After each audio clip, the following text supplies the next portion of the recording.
కథాస్రవంతి నిరంతర కథాప్రసార వాహిని కథల భాండాగారం కథాస్రవంతిని ఆదరిస్తున్న అభిమాన శ్రోతలకు నమస్కారం. ఈనాటి కథకు స్వాగతం.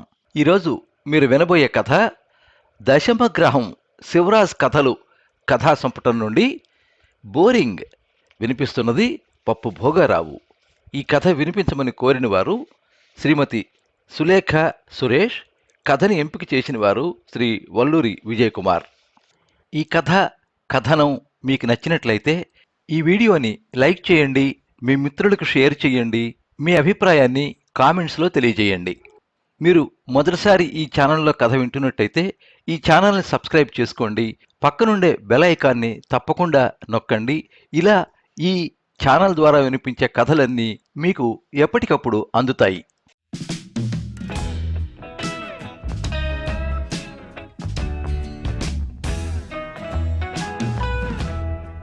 ఇంటి ముందు బోరింగ్ ఉన్నంత బోరింగ్ సబ్జెక్ట్ అదే, కానీ ఈ ప్రపంచంలో దానిని మించిన హింస ఇంకెక్కడా ఉండదు. ఓలమ్మ అప్పలకొండో బేగిరాయే మొదలయ్యింది శుభోదయం. మా వీధిలో ఒక బోరింగ్ కొత్తగా వేశారు మున్సిపల్ కార్పొరేషన్ వాళ్ళు. ఇప్పటి వరకు నూతులు ఉన్నవాళ్ళం కుళాయిలు రాని వాళ్ళకి, నూతులో నీళ్లు ఎండిపోతే కొళాయిలు వాళ్ళు ఒకరికొకరు సాయం చేసుకుంటూ సహజీవనం చేస్తున్నాం. బోరింగ్ ధర్మం అని వీధిలో అందరికీ నీటి సమస్య 100కి 100 పాళ్ళు తీరింది. అయితే ఈ ఆనందం నాకు ఎంతో కాలం దక్కలేదు. బోరింగ్ హెడ్ మా కిటికీ వైపు, హ్యాండిల్ మా గుమ్మం వైపు వేశారు.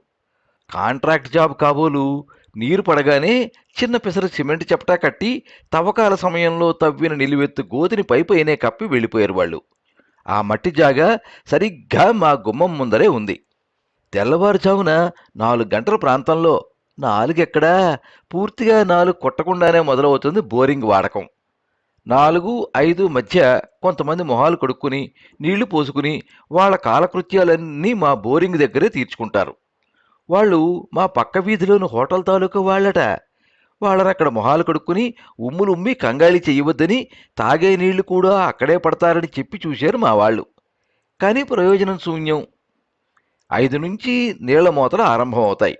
ఆడవాళ్ళు, మగవాళ్ళు, పిల్లలు, ముసలివాళ్ళు అందరూ వస్తారు.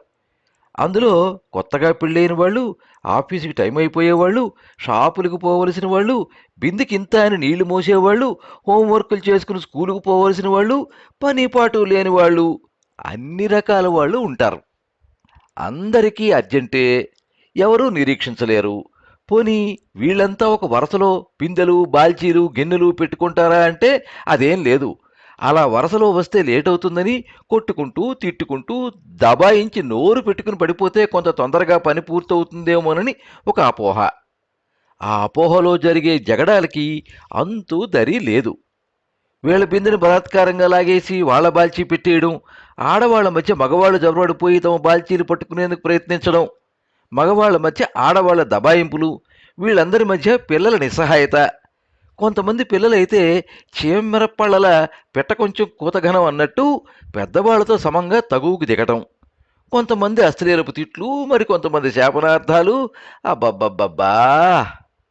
స్టీరియోఫోనిక్ ఎఫెక్ట్తో డిస్కో మ్యూజిక్ పెట్టి దాని మీద అమ్మవారి జాతర డప్పులు సూపర్ ఇంపోజ్ చేసి దాని మీద కురుక్షేత్రం యుద్ధం సీన్ వింటున్నట్టు ఉంటుంది. ఒకే ఇంటికి 8 దిక్కులా శ్రీరామనవమి పందిళ్లు వేసి ఏకకాలంలో 8 భాషల పాటలు హెచ్చు స్వరంలో వేసినా ఈ గోలకి సాటి రాదు.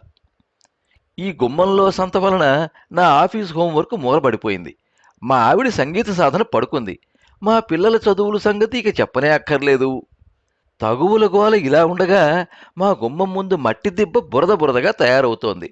అప్పు తీసుకున్నట్టు బాల్చి నిండుగా నీళ్లు కొడతారు. మా గుమ్మం ముందు కొన్ని ఒలకబోసి మిగిలినవి పట్టుకెళ్తారు. మా కొంపలోకి వెళ్ళాలి అంటే నీళ్ల కోసం కొట్టుకుంటున్న వాళ్ళను దాటుకుని బురదలోంచి నడిచి ఆ బురదను మా ఇంట్లోకి చెప్పులతో మోసుకుంటూ పోవాలి. మా ఇంటి గుమ్మంలో ముగ్గు వేసి వారం రోజులు పొద్దయింది. ముగ్గు వేయాలి అంటే అక్కడున్న వాళ్ళనందరినీ ఖాళీ చేయించాలి. ఇంత చేసి వేస్తే వేసినంతసేపు ఉండదు. అప్పుడే వాడకం ఎక్కువ అవటం వలన కాబోలు నీళ్లతో పాటు ఇసుక రాసాగింది. దానితో పాటు నీరు కొడుతున్నప్పుడు హ్యాండిల్ చప్పుడు మునుపటి కన్నా కర్ణకఠోరంగా వినపడసాగింది. అలా అవకేమీ నిమిషానికి బాల్చీ చొప్పున రోజుకి 20 గంటలలో సుమారు 1200 బాల్చీల నీళ్లు ఇస్తోంది పాపం. అంటే సగటున 100 కుటుంబాల నీటి కొరత తీరుస్తోంది. మా వీధిలో 40 కుటుంబాలున్నాయనుకుంటే 60 కుటుంబాల వాళ్ళు పైనుంచి వచ్చి పట్టుకుంటున్నారన్నమాట.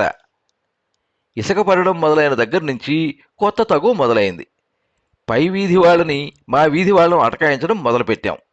దానికి కారణాలు రెండు. ఒకటి, ఈ బోరింగ్ వలన వచ్చే అన్ని అసౌకర్యాలు భరిస్తున్నాం, అంచేత మాకు అంటే మా వీధి వాళ్ళకి ఆ బోరింగ్ మీద పై వాళ్ళకంటే ఎక్కువ హక్కులు ఉన్నాయి. రెండు, ఈ బోరింగ్ రావటం వలన మా వీధి నీటి ఎత్తడి తగ్గింది. పైవాళ్ళు వచ్చి ఇలా పట్టుకుపోతూ ఉంటే తొందరలో బోరింగ్ వట్టిపోయి ఇసుకే వస్తే మాకు మళ్ళీ నీళ్ల కరువు తప్పదు. అస్తిత్వం కోసం నిత్య పోరాటం మామూలే. ఇది మా వీధి వాళ్ళ కోసం వేశారు, మీరంతా వస్తే ఎలా? మా వీధి వాళ్ళను అడిగే ప్రశ్న. ఇది ఏ ఒక్కరిది కాదమ్మా, మున్సిపాలిటీ వాళ్ళు వేశారు, అందరిదీను. మోకుమ్మడి సమాధానం. ఇంకా నయం, మీ వీధిలో చెత్తల కుండీలు లేవని మా ఇళ్ల ముందర చెత్తలు పోయండి ఊళ్ళో వాళ్ళంతా. ఆగ్నేయాస్త్రం వేశామనుకున్నాం. నా తల్లే, మా బాగా చెప్పావు. మీ ఇంటికి ఎదురుగా సముద్రం ఉందని, ఇంకెవరిని చేపలు పట్టకూడదని, ఇంకెవరు చల్లగాలి పీల్చకూడదని కూడా అనండమ్మా. మీ నోటికి అడ్డేటి? వారునాస్త్రం నెత్తిన నీళ్లు కుమ్మరించినట్టు జవాబు. చీదర లేకుండా వాడుకుంటే ఎవరొద్దంటారు? వాడకాలు మీవి, బురదలు మాకు. నాగాస్త్రం వేశాం. మా బాబే, మా వీధి కుళ్ళు నీళ్లు మీ కాలువల్లోకి వస్తున్నాయని మీ కాలువలు కూడా మమ్మల్ని చూడమన్నారు కారు. కిసుక్కున నవ్వుల మధ్య గరుడాస్త్రం. మా వీధి వాళ్ళం 10 బాల్చీలు పట్టుకున్నాక పై వాళ్ళని ఒక బాల్చీ పట్టుకోమంటాం మేము. వాళ్ళు ఒప్పుకోరు.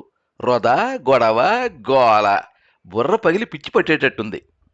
ఇలాంటి పరిస్థితిలో ఇసుక పడి పడి ఒకరోజు నీరు రావడం మానేసింది.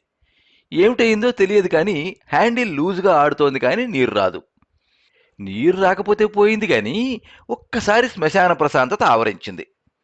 అది ఎంత నిశ్శబ్దం అంటే మా పక్కింటి వాళ్ళ ట్రాన్స్ఫార్మర్ లైటు గీయమన్న చప్పుడు కూడా ఆ రాత్రి నాకు వినిపించింది. అంత రొదలోంచి ప్రశాంతతలోకి రావడంతో సుమారు నెల తర్వాత ఆ రాత్రి కంటి నిండా నిద్రపోయాం. మర్నాడు చాలామంది వచ్చి నిరాశగా ఖాళీ బిందులు పట్టుకుని వెనక్కి వెళ్ళిపోయారు. సంకటం కుదిరింది అనిపించింది. బాగానే ఉంది, కానీ మా నీళ్ల మూతలు కూడా ఆగిపోయాయే. మున్సిపల్ కార్పొరేషన్ ఆఫీసులో ఈ వ్యవహారాలు చూసేవాడు నాకు తెలియటం వలన మా వీధి వాళ్ళంతా బోరింగ్ బాగు చేయించి పెట్టమని నన్ను అడిగారు. కావాలంటే తలో 5-10 చందాలు వేసుకుని మామూలు ఇద్దామని కూడా అన్నారు. నాకు ఒళ్ళు మండింది. పీడ వదిలిందనుకుంటూ ఉంటే మళ్ళీ దయ్యాన్ని కొనుక్కు రమ్మంటున్నారు. అవును, వీళ్ళ సొమ్మేం పోయింది? బురద బాధ, గోల బాధ భరిస్తున్నది మేము. వీళ్ళకే ఎన్ని కబుర్లేనే చెప్తారు. కానీ సభ్యత మనసులోని మాట పైకి రానియది కదా. లేని నవ్వు ముఖాన పులుముకొని అలాగే అన్నాను. ఆ రోజు కార్పొరేషన్ ఆఫీసుకు వెళ్ళి మా స్నేహితుని కలిశాను. నా కష్టం చెప్పుకున్నాను. ఈ బోరింగ్ ఇలాగే దిక్కుమాలిపోవాలి కానీ మళ్ళీ బాగుపడకూడదని చెప్పాను. వాడు నా బాధ సానుభూతితో అర్థం చేసుకుని అలాగే అన్నాడు. అవును మరి, పని చెయ్యాలంటే ఊరంత ప్రయత్నం చెయ్యాలి కానీ పని ఎగ్గొట్టడానికి వేరే చెప్పాలా? సంతృప్తిగా తిరిగి వచ్చి మా వీధి వాళ్ళకి ఏదో కల్పించి చెప్పాను. ఆ రోజు సాయంత్రం ఆఫీసు నుంచి వచ్చేసరికి మా ఇంటి ముంగిట మెరిసిపోతుంది ముగ్గు. వాతావరణం ప్రశాంతంగా ఉంది. బోరింగ్ చెపట పొడిగా ఉంది. మా ప్రాణం హాయిగా ఉంది. ఆ రాత్రి డాబా మీద వెన్నెలలో పడుకుంటే తనివి తీరా నిద్ర పట్టింది. క్రితం రోజు కూడా హాయిగా నిద్రపోవటం వలన కాబోలు 12ంటికే తెలివి వచ్చేసింది. తాపీగా లేచి పిట్టగోడ దగ్గరకొచ్చి బోరింగ్ వైపు చూశాను. పొడిగా ఉన్న చెపట వెన్నెలలో మరింత మెరిసిపోతూ కనిపించింది. చూడగా చూడగా మెరుపు పోయి దిగులు కనిపించసాగింది. కళ్ళు నిలువుకుని చూశాను. నా గిల్టీనెస్ వలననేమో ఆ ప్రశాంతతలో హాయి కంటే బాధే కనిపిస్తోంది. ఇంత క్రితం ఎప్పుడైనా మేము 2వ ఆట సినిమా నుంచి వచ్చి ఇంట్లోకి వెళుతూ ఆ బోరింగ్ వైపు చూస్తే అప్పటిదాకా పనిచేసి అలసి సొలసి విశ్రాంతి తీసుకునే కార్మికునిలాగా కనిపించేది. ఒక్కొక్కసారి గండం గడిచి బతికి బట్టగట్టి పండంటి బిడ్డను కని తృప్తిగా నిస్త్రాణగా పడుకున్న తల్లిలాగా కనిపించేది. ఇప్పుడు ఎందుకో అది కొడుక్కి కొరువు పెట్టాక దుఃఖాన్ని దిగమింగుతూ కూర్చున్న తండ్రిలాగా కనిపిస్తోంది. ఈ ప్రశాంతత ఎందుకో నా కడుపు దేవేస్తోంది. నేను చేసిన పని నన్ను నిలదీసి ప్రశ్నిస్తోంది. ఇది పని చేస్తున్నప్పుడు ఎన్ని వందల బిందెల నీళ్ళు ఇచ్చింది? ఈ నెలంతా కలిపి సుమారు 40,000 బిందెల నీళ్ళు ఇచ్చి ఉండదు. ఈ లెక్కన ఏడాదికి సుమారు 5 లక్షల బిందెల నీటి వాడకాన్ని అరికట్టే హక్కు నాకెక్కడిది? నిన్న ఇవాళ హాయిగా పడుకున్నాను. కానీ ఈ హాయి నాకెలా వచ్చింది? సుమారు 100 కుటుంబాల వాళ్ళు నీటి కోసం పెదవులు సవరించుకుంటూ ఉంటే వాళ్ళ బాధలలోంచి సంపాదించిన సౌఖ్యమైంది. పై వీధుల వాళ్ళు ఎందుకొస్తారు? ఆవులు, గేదెలు మొదట దగ్గరలో ఉన్న గడ్డి మేస్తాయి. దగ్గరలో మేత దొరకకపోతేనే తిండి వెతుక్కుంటూ దూర తీరాలకి సాగిపోతాయి. ఫర్లాంగులకు ఫర్లాంగులు, ఒక్కోసారి 1-2 కిలోమీటర్లు నడుచుకుంటూ పోయి నీళ్లు మోసుకోవటం ఎవరికీ సౌకర్యం కాదు కదా. ఒక్క బిందెడు నీళ్ల కోసం అక్కడ ఇల్లు, వాకిలి, మొగుడు, పిల్లలు, సంసారం, ఎక్కడ పనులక్కడ వదిలిపెట్టి అంతంత దూరాలు నడిచి ఇక్కడికొచ్చి నిస్సహాయతలోంచి పుట్టిన తిరుగుబాటుతో ఐకమత్యం మరిచి కొట్టుకుంటూ తిట్టుకుంటూ ఆ బిందెడు నీళ్లు అంతలేసి దూరాలు మోసుకెళ్తున్నారంటే వాళ్ళకవి బిందెడు నీళ్లు కావు, బిందెడు బంగారు మొహరీలు. వాళ్ళు ఆస్తుల కోసం కొట్టుకోవడం లేదు, ఐశ్వర్యం కోసం కొట్టుకోవడం లేదు, బిందెడు నీళ్ల కోసం, ఒక కనీస అవసరం కోసం కొట్టుకుంటున్నారు. కొంతమందికైనా కనీస అవసరం తీర్చడానికి కార్పొరేషన్ బోరింగ్ వేయించింది. అది నా ఒక్కడి సౌఖ్యానికి ఆటంకం అవుతుందని దాని నాశనం కోరుకునే నేను ఏ జాతిలోకి వస్తాను? ఛీ! నా అంతట నేను ఇంకొకరి సమస్యలు తీర్చలేకపోవచ్చు, కానీ పరిష్కార మార్గం ఉన్నప్పుడు నా స్వార్థం కోసం ఆ మార్గానికి ఆటంకం అవటం నాకే నేరంలా కనిపిస్తోంది. నా కళ్ల ముందు ఐఎన్ఆర్ రీల్స్లోని బీటల వారిన భూములు, ఎండిన పెదవులు, నీటి చుక్క కోసం జుత్తులు పట్టుకుంటున్న సమూహాలు, మున్సిపాలిటీ నీటి లారీ రాగానే మూకుమ్మడిగా కొట్టుకోవటంలో 3 వంతులు నీరు నేలపాలు చేసే క్రమశిక్షణ లేని అజ్ఞానపు మూకలు గిర్రుమని తిరిగాయి. ఆ రాత్రి నాకింక నిద్ర పట్టలేదు. ఆ ప్రశాంతత నా పాలిట భరించలేనిదయ్యింది. మర్నాడు ఎర్రబడ్డ కళ్లతో మున్సిపల్ కార్పొరేషన్కి వెళ్ళాను నా స్నేహితుని కలుసుకోవటం కోసం. ఆ సాయంత్రం ఆఫీసు నుంచి ఇంటికి వచ్చేసరికి మా ఇంటి ముందు జాతర మామూలుగానే ఉంది. బోరింగ్ భయంకరంగా కోలాహలంగా పనిచేసేస్తోంది. నీళ్ల కోసం దెబ్బలాడుకుంటున్న సమూహం మధ్య నుంచి ముగ్గులేని మట్టి దెబ్బ మీదుగా దారి చేసుకుని సంతృప్తితో కూడిన చికాకుతో మా ఇంట్లోకి అడుగుపెట్టాను.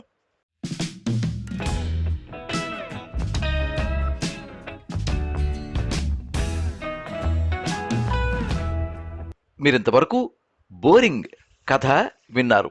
రచన కీర్తిశేషులు శివరాజు, ఎళ్ళాయి వెంకట సత్య నూకరాజు. వినిపించినది పప్పు భోగారావు. ఈ కథను వినిపించమని కోరిన వారు శివరాజు గారి అమ్మాయి శ్రీమతి సులేఖ సురేష్. ఈ కథని ఎంపిక చేసిన వారు రచయిత శివరాజు గారి పరమమిత్రులు శ్రీ వల్లూరు విజయ్ కుమార్. ఈ కథ 1984 సంవత్సరం అక్టోబర్ 5వ తేదీ స్వాతి సపరవార పత్రికలో ప్రచురించబడింది. విశాఖ సాహితీ ప్రచురణలు విశాఖపట్నం వారు ప్రచురించిన దశమగ్రహం శివరాజు కథలు కథా సంపుటిలో పునర్ముద్రితమైంది. ఎప్పుడు మీ అభిమానాన్ని కోరుకునే పప్పు భోగారావు. సర్వే జనాః సుఖినో భవంతు. కథా స్రవంతి